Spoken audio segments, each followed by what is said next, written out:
everyone, and welcome to the first ever episode of the Stu Crompton podcast, Against the Grain. I'm your humble host, Stu Crompton, and welcome in, guys. I'm really made up. I've managed to start this after many years of procrastination. Lots of things going on, but I don't want to make any excuses. I should have started it earlier, but the main thing is I've started it now, and that's always the toughest and the hardest step to take whenever you're venturing into something new. This is officially the first episode 1, and I'm glad you could join me here on the podcast. This is a basic introduction of all the things, what we're going to talk about.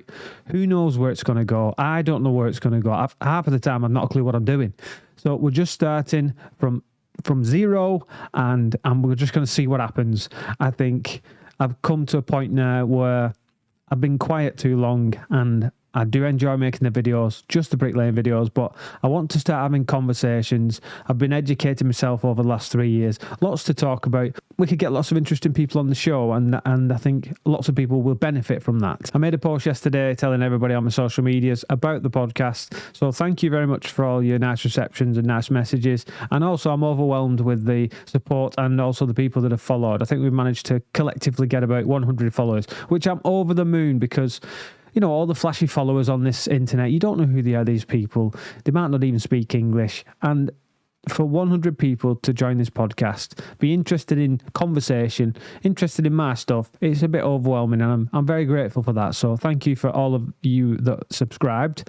And I'm sure that we can have lots of nice, interesting guests on, so we can open the debates around lots of different topics, ranging from construction, property development, all the ups and downs of the different trades.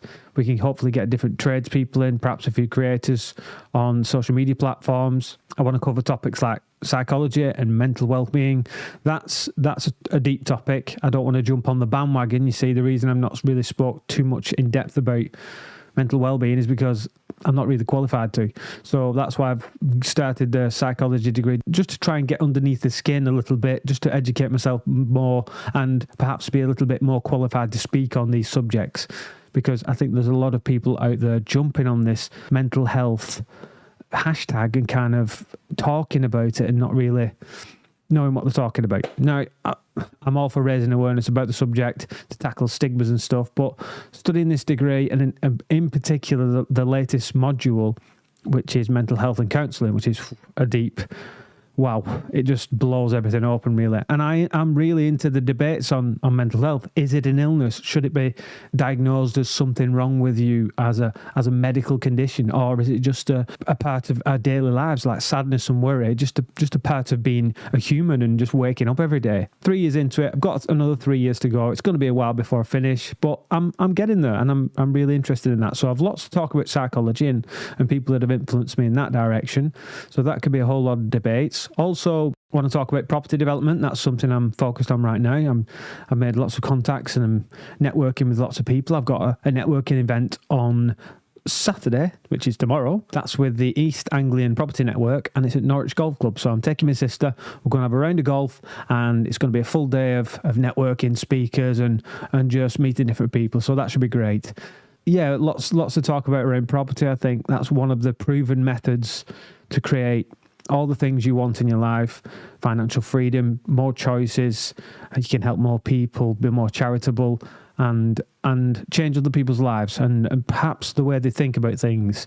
I know lots of guys in the property industry as well, and well, the original list I've written out is quite extensive, so I'm going to go through those. I don't know how I'm going to work it. Perhaps I've got this kit and I'll just travel around in the van. We'll try and find a quiet room somewhere, and we'll just go from there. I feel like I've spent the last 6 years Googling words constantly to figure out what they mean. And I just think, wow, there's so much I don't know. It's unbelievable. I'm a big fan of Russell Brand, and he talks really eloquently. Also Jordan Peterson. So you can imagine me following those guys for the last 4 or 5 years. I've been like, what are they saying? Are they speaking English? The trouble with educating yourself is you start to realise just how much you don't know. And it's impossible to know everything. Of course it is. There's just too many vast amounts of subjects. Now, finally, I'm going to touch on something it's not really going to be political as such. I don't want to start dividing people, but of course, when you open debates up like this, you're gonna have one side of the argument, the other side of the argument. I like free and open debate. It's becoming ever more increasingly difficult on social media platforms, barring Twitter. I mean, you only need to look at the last 3 years for healthy debate. It's not been able to happen because people have been getting banned everywhere, and it's just, I think that's unhealthy. And just having that ability to discuss ideas freely and not get harassed or labelled just because you have a different opinion than somebody else. That's one of the things I've learned is people are different. People see the world differently. They hold different beliefs, values, and that's fine. And we need to find a way of finding some type of middle ground where we don't necessarily agree, but we can work together and just live in some type of harmony. So the topics to finish on would be like, I don't watch the news or TV. That's really improved my life, and I would definitely vouch for other people to just switch the news off, really concentrate on yourself, the individual, and work on yourself really hard. I'm all about you delving into finding what your capabilities are, and you'll be really surprised if you work hard on yourself, give yourself time, don't be too hard on yourself, and just explore different avenues. And I can vouch for this. You can achieve things that you might think are impossible at one stage, but once you push yourself in directions, you realise that you can do them, and it's just mental blocks, false, incorrect, maladaptive beliefs.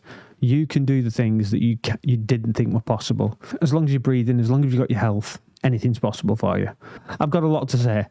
And look, I'm a work in progress. I'm not here to tell anybody the right way to live your life. And I'm not here to say you should be doing this because I know everything. I don't know anything. I am clueless about many, many things. But I have achieved a certain degree of success up to now, I would say. I mean, nothing too massive. I mean, I'm doing okay. I'm just getting by. I've got a couple of projects I can't talk about right now, but I'm working on myself. I'm continually in progression and development myself.